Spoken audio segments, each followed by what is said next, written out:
Galactic Emergency Protocol initiated.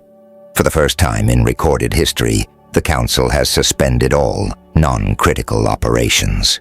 The reason? A single species from a backwater planet no one cared about has thrown the entire galactic order into disarray. And now, all eyes are on me, the one foolish enough to study them. This is the story of how humanity broke the universe. Rule 0, the sleeping giants. Look, I never wanted to be the one to tell this story. Truth be told, I would rather be back in my comfortable research pod, analyzing cultural artifacts from newly discovered civilizations. But here I am, standing before the Grand Council of Galactic Research, my 3 hearts pounding so hard, I swear the entire chamber can hear them. Oh, right, I should introduce myself. I am Calix, junior xenoanthropologist, 3rd class. And yes, before you ask, that is an actual title they give out.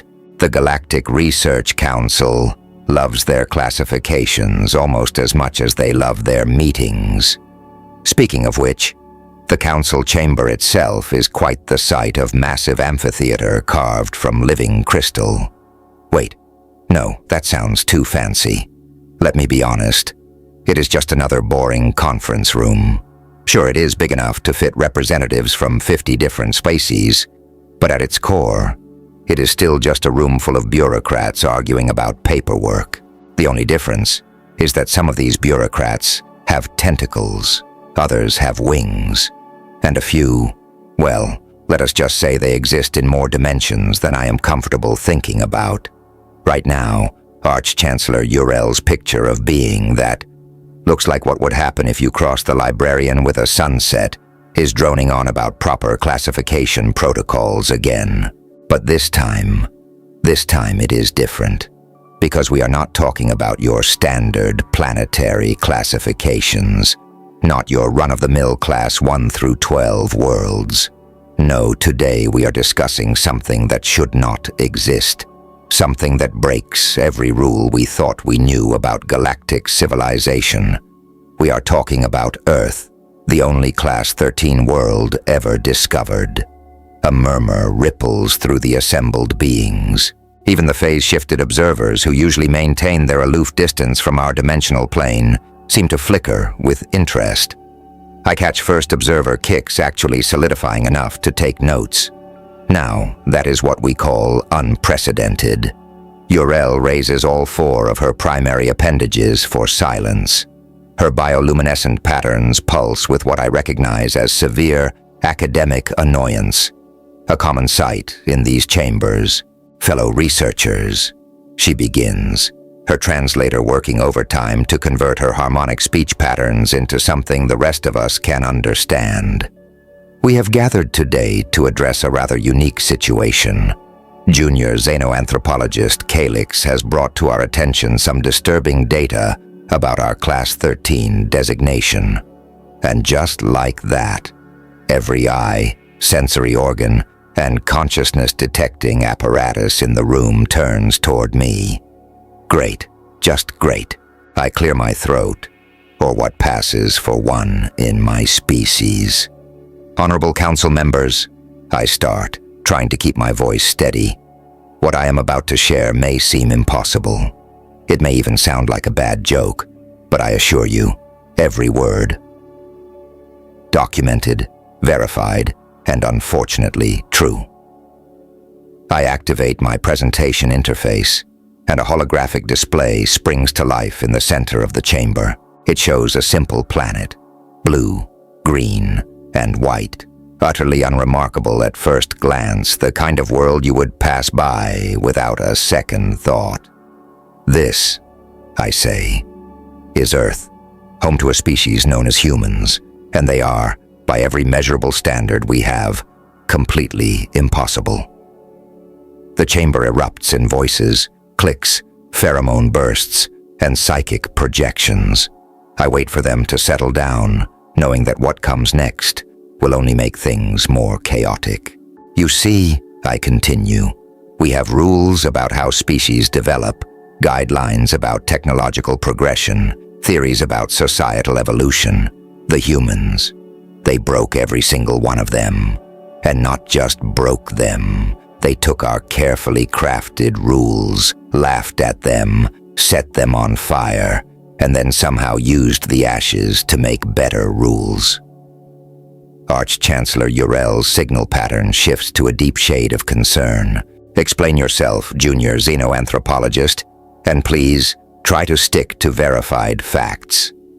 I nod, pulling up the first set of data. Well, it all started when we sent our standard first contact probe to their system. You know, the usual procedures, simple language package, basic cultural exchange protocols, nothing too complex, the kind of thing we have done 10,000 times before. I pause for dramatic effect. Hey, I might be a scientist, but I know how to work a room. The humans, they took one look at our probe, figured out how it worked, reverse engineered it, and sent it back with improvements. Improvements to our technology, a species that had barely achieved space flight, just made our stuff better. And that, dear colleagues, was just the beginning of our very strange relationship with the beings known as humans. I bring up the next set of holograms, showing various encounters between humans and other species.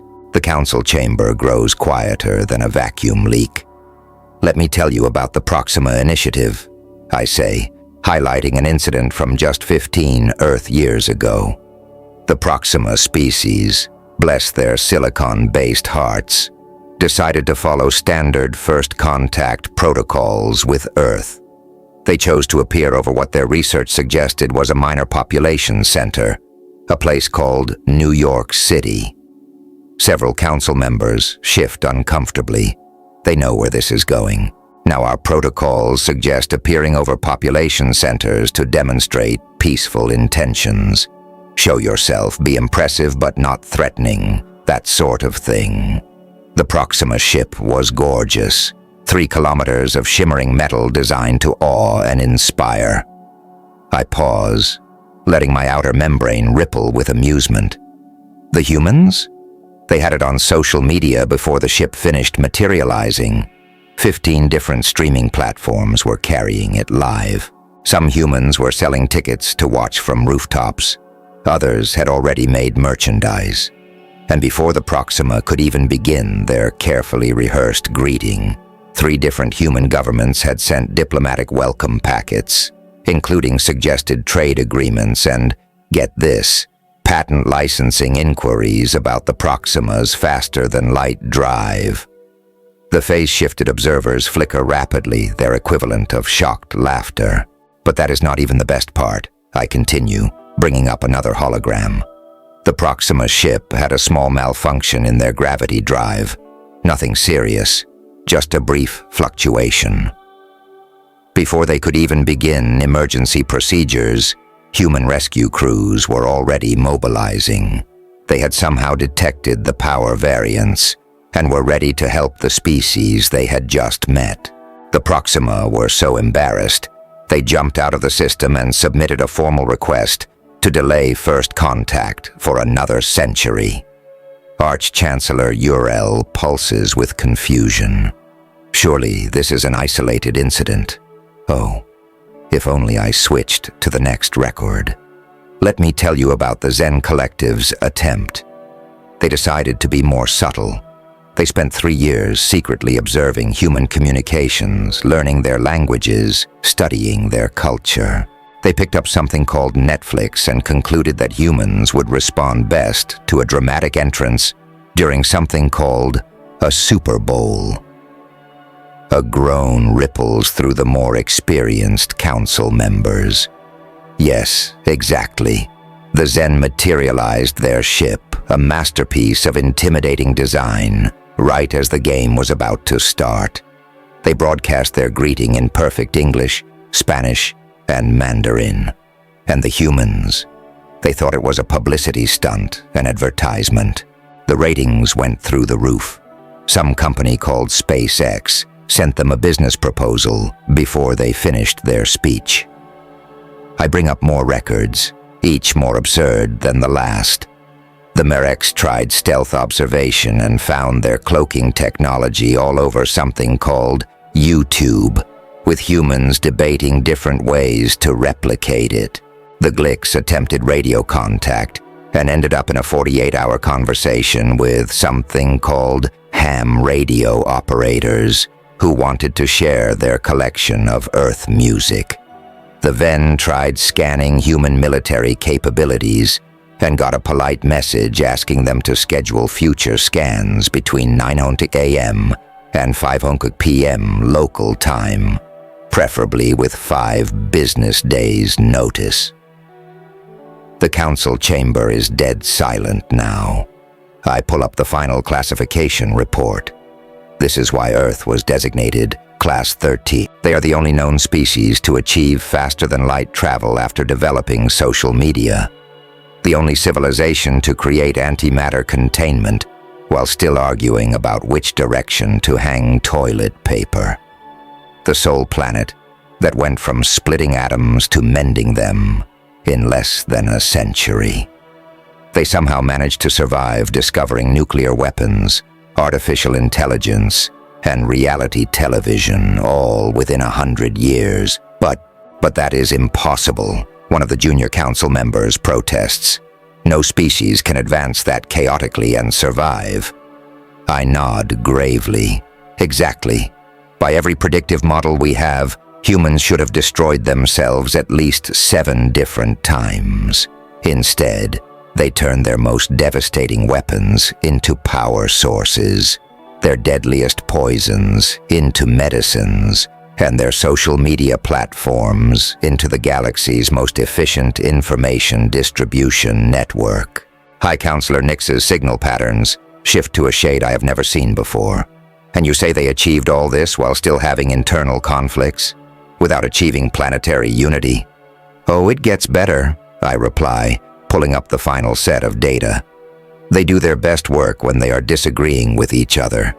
They call it peer review and competition and something called Twitter debates. They turned conflict itself into a force for advancement. The chamber erupts again, but this time there is an undercurrent of something else in the chaos, something that feels a lot like fear. And they have not even heard the worst part yet. I clear my throat membrane again, preparing for the really interesting part. Honorable Council, what I'm about to share comes from our most detailed observation records. These are the warning signs we somehow missed. The holographic display shifts to show various human activities. The council members lean forward, their various sensory organs fixed on the images. First, let us discuss their relationship with their planet's apex predators. I begin, showing footage of a human residence. Humans took some of the most dangerous hunters on their world, descendants of pack-hunting carnivores, and did this. The footage shows a human putting a tiny garment on a creature called a dog. They put clothes on them, clothes. They took killing machines and turned them into something they call puppies. They make them wear sweaters and raincoats, and the predators, they love it. Look at this one. They named it Mr. Snuggleworth. Several council members emit distress signals. One of the phase-shifted observers briefly loses coherence. But it gets worse, I continue, switching to new footage. This is what they call a house cat, another apex predator. The humans let these murder machines live in their homes. They give them toys. They post millions of pictures of them on something called Instagram. And when these miniature killers knock things off high surfaces for no reason, the humans just laugh and call it cute. High Counselor Nix's pulses rapidly. Surely this is just a small subset of their population. No. This is standard human behavior, and this is just the beginning. Let me show you their entertainment. I switched to footage of various human sports. They invented hundreds of games where they simulate combat or hunting. But here is the truly baffling part. They created strict rules to make these games harder. Look at this one called basketball. They could simply place the ball in the goal, but no. They created complex rules about dribbling and invented something called a three-point line. They deliberately handicapped themselves for fun. "This cannot be real," mutters a council member. "Oh, but it is. And speaking of entertainment, let me show you something truly terrifying. This is what humans call a spicy food challenge." The footage shows humans voluntarily consuming substances that cause them obvious discomfort. They purposefully cultivated plants that cause pain when consumed, and then they turned it into a competition. They gather in groups to watch each other experience this pain. They rate different types of pain. They make lists of the most painful substances and then dare each other to eat them. The council chamber fills with horrified whispers. But perhaps the most disturbing warning sign was their response to environmental challenges. When faced with extreme temperatures, most species would simply avoid those regions. Humans, they looked at frozen wasteland and said, and I quote from their historical records, "Let us go skiing." They turned survival into a recreational activity. I switched to footage of human engineering projects. When they encountered a river too wide to cross, they built bridges. Simple enough, right? But then they looked at their bridges and decided they were not pretty enough. So they added decorative elements. They made them into tourist attractions. They turned basic infrastructure into art. This is highly irregular. Nix's notes, her patterns showing deep concern. Irregular? Let me show you how they solve problems. This footage is from their early space program. I play the recording. See this massive rocket? It kept failing to reach orbit. How did they fix it? They strapped additional rockets to it. When that created new problems, they added more rockets to solve those problems. Their solution to rocket problems is more rockets. The chamber fills with nervous laughter. And their learning methods? Most species gradually build up knowledge over generations. Humans. They invented something called all-nighters.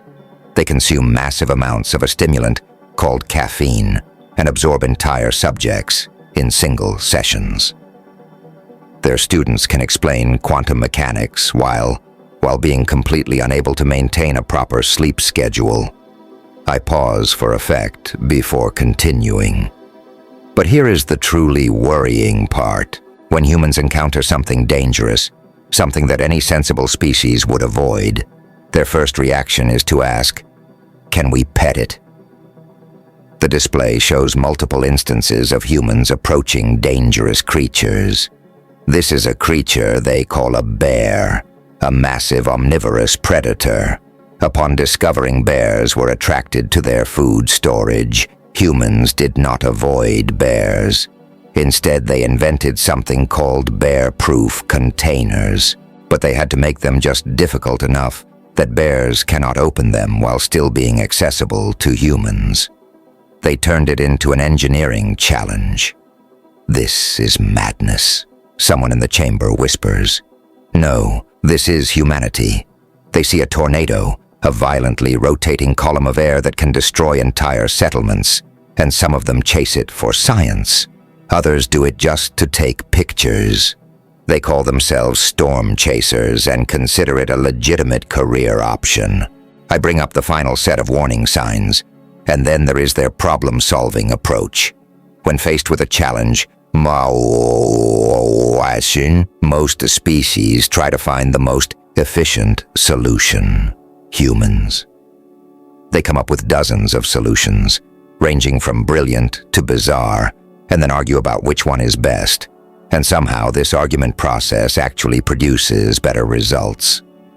But the most alarming warning sign of all, their response to being told something is impossible. Most species accept limitations.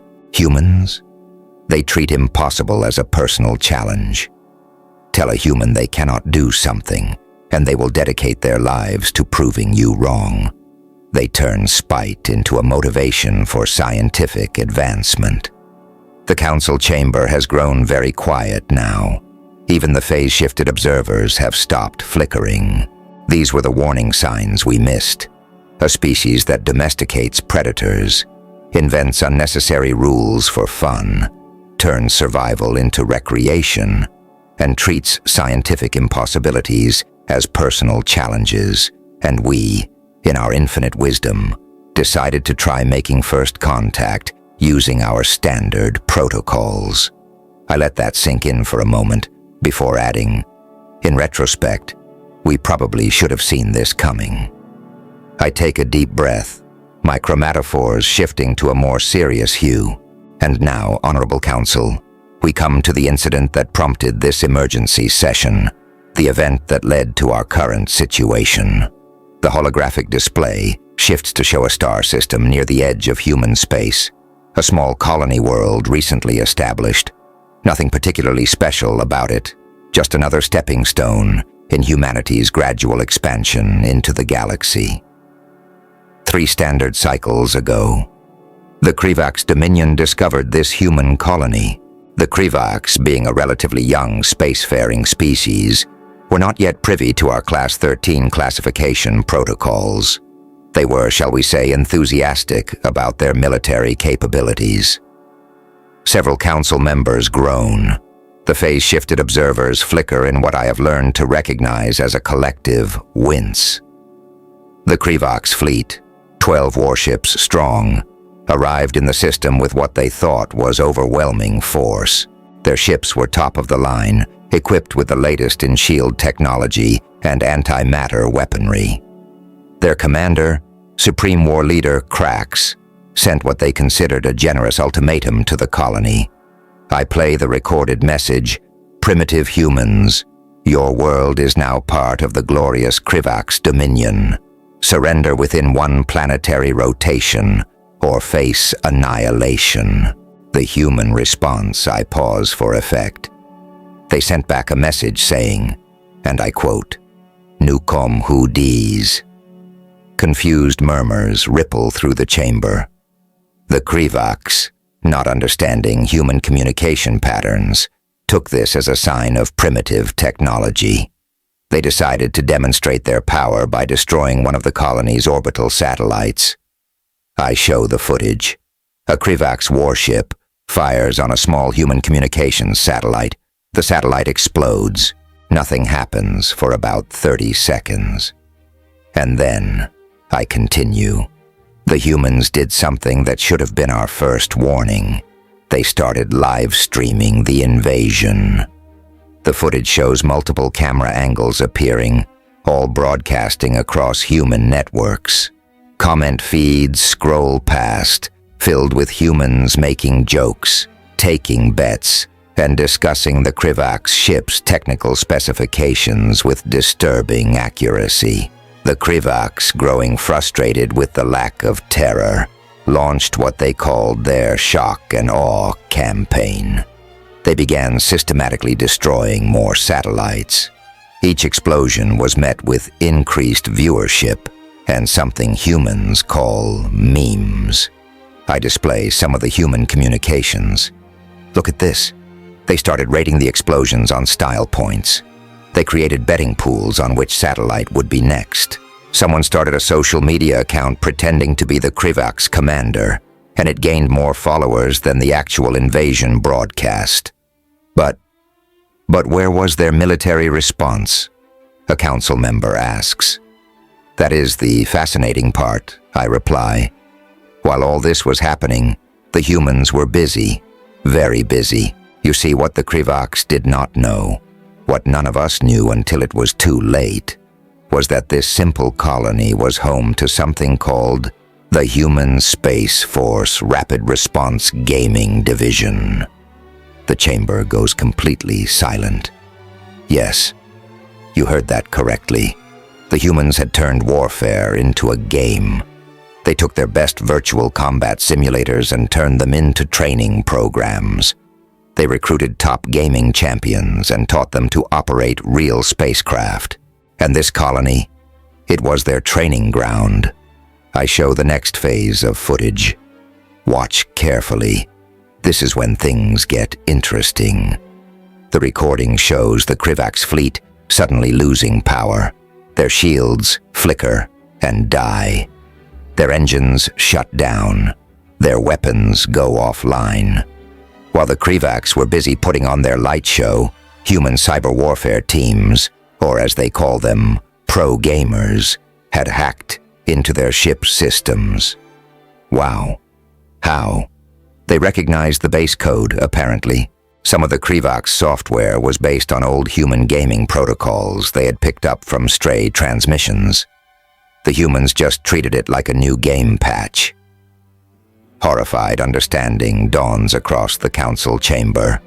But that is not even the best part, I continue, almost gleefully. The human response fleet? They had been there the whole time. Their ships were powered down, running silent, hidden in the colony's debris field, a tactic they apparently learned from something called stealth games. The footage shows human vessels appearing seemingly out of nowhere, surrounding the Krivax fleet. The humans call this maneuver the pro-gamer move.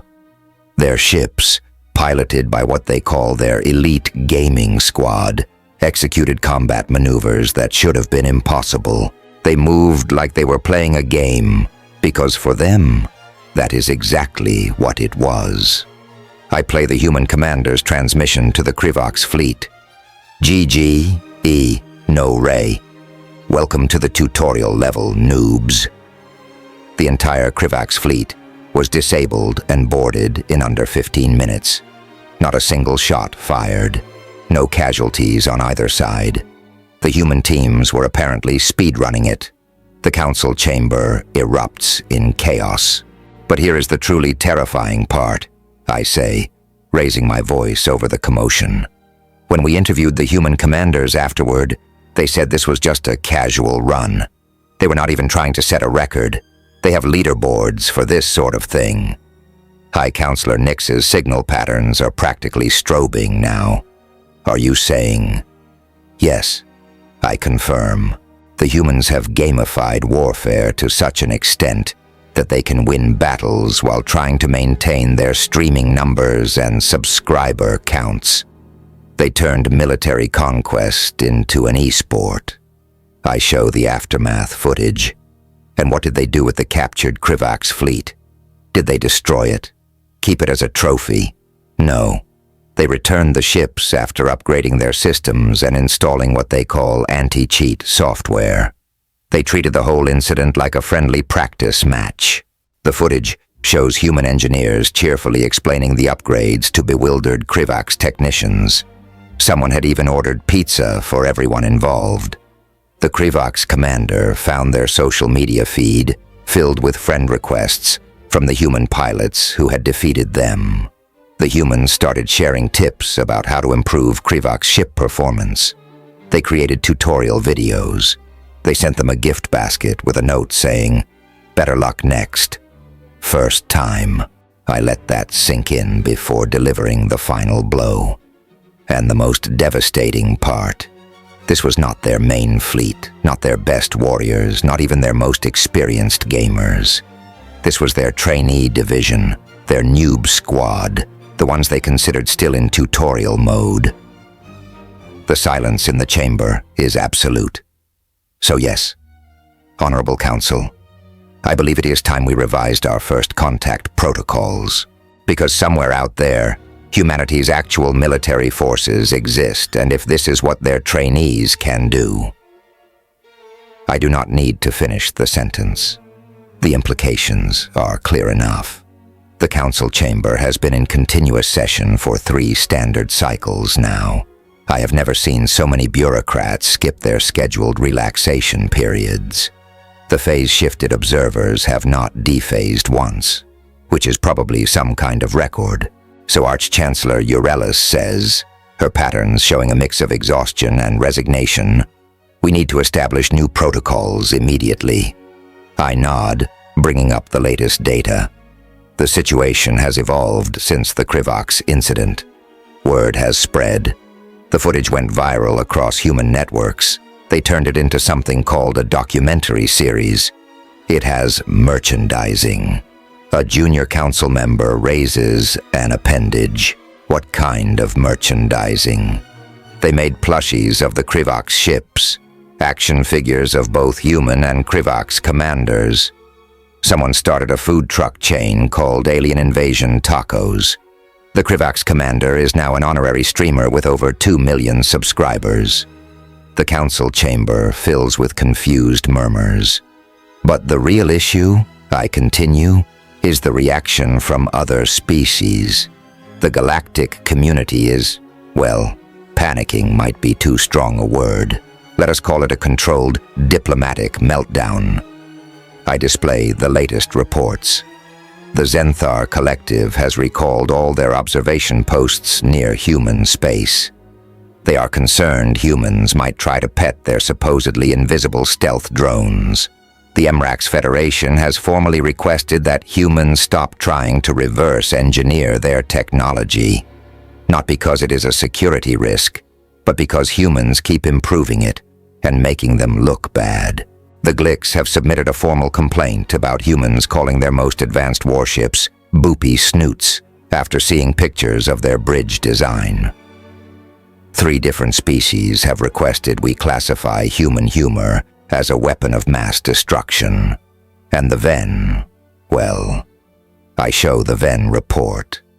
They went to observe human military capabilities and found themselves in the middle of something called a paintball tournament. They have formally requested to join next year's competition.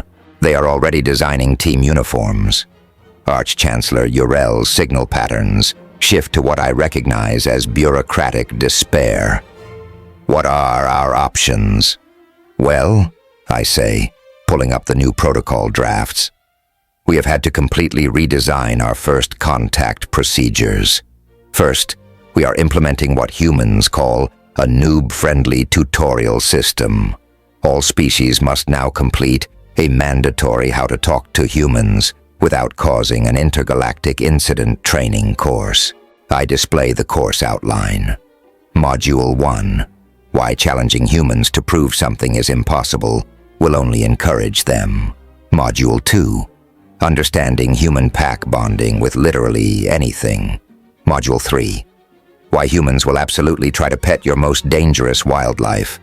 The course continues for 12 more modules, I add, including an entire section dedicated to why you should never ever tell humans that something is, and I quote, too spicy for them to handle.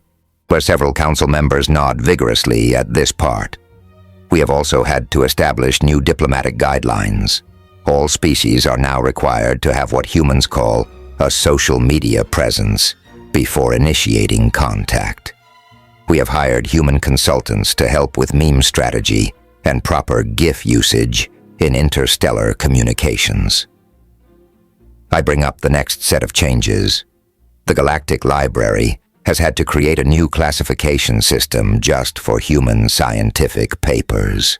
They keep submitting research that begins with, because nobody said we could not, rather than traditional theoretical frameworks.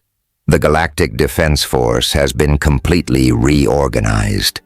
We now have a dedicated division just for analyzing human entertainment media, because they keep accidentally predicting our tactical developments through something called science fiction shows. A nervous ripple passes through the chamber as I continue. We have also had to revise our technological achievement scale. Humans do not follow the standard progression. They developed spaceflight because they thought it would be cool. They cured several diseases out of spite after being told it was impossible. They achieved quantum computing because someone made a bet. But perhaps most importantly, I say, bringing up the final protocol changes, we have had to establish Rule 0. The holographic display shows the new primary directive of the Galactic Council: never poke the sleeping giants. All species are now required to acknowledge that humans are to be treated like what they call a speed runner in hardcore mode, technically playing the same game as everyone else, but operating on such a different level that normal rules do not apply. I show the latest statistics. Since implementing these changes, we have seen a 90% decrease in accidental human technological breakthroughs due to aliens telling them something cannot be done. Diplomatic incidents involving humans trying to pet dangerous alien creatures are down by 60%, though we are still working on that one. And the Krivaks? Someone asks. Oh, they have become humanity's biggest fans. They completely redesigned their military training programs based on human gaming principles. Their fleet now holds regular joint exercises with the Human Space Force Gaming Division. They call it scrimmage practice. Arch-Chancellor Urel's signal patterns finally settle into something resembling acceptance. Is there anything else we should know? Just one thing, I say, showing the final report. Humans have learned about our Class 13 designation. They are quite proud of it. They have already made T-shirts, and they are wondering what it takes to get to Class 14. The entire council chamber goes silent. I suggest we never answer that question, I add quickly, for all our sakes. So here we are, 6 standard cycles after implementing Rule 0, and I am pleased to report that things have, well, gotten weirder, but in a more organized way. The Galactic Council chamber looks different now. We had to install what humans call a gaming setup for their ambassadors. They insisted it helped with diplomatic negotiations. Surprisingly, they were right. Turns out solving interstellar trade disputes over something called Mario Kart is remarkably effective. In conclusion, I say to the assembled council, my final presentation hovering in the air, humanity has found their place in the galactic community, though perhaps it would be more accurate to say they made a place, decorated it with LED lights, and added a snack bar. The phase-shifted observers, now equipped with their own custom gaming rigs, flicker in agreement. Our implementation of Rule 0 has been largely successful. All species now undergo mandatory training in human interaction protocols. Yes, this includes the new course, Why Asking Humans Hold My Beer, is considered a Class 3 diplomatic incident. Arch-Chancellor Urelus, whose patterns have finally settled into what we now call resignation mode, gestures for me to continue. The good news is that humanity has proven to be an invaluable addition to the galactic community. Their unique approach to problem-solving has revolutionized everything, from spacecraft design to bureaucratic efficiency. Who knew that adding achievement badges to paperwork processing would increase productivity by 300%? I bring up the latest statistics. Their integration has led to some unexpected benefits. The Galactic Defense Force now runs on something called speedrun strats. The Galactic Library has had to create a new category for human research papers titled, "Did it for the memes, but it actually worked." And the annual Interspecies Cultural Exchange Festival now includes what humans call a gaming tournament, though we are still trying to convince them that teabagging is not a proper victory celebration. The chamber fills with knowing chuckles. We have all been there, but perhaps the most significant change, I continue, has been in how we view the universe itself.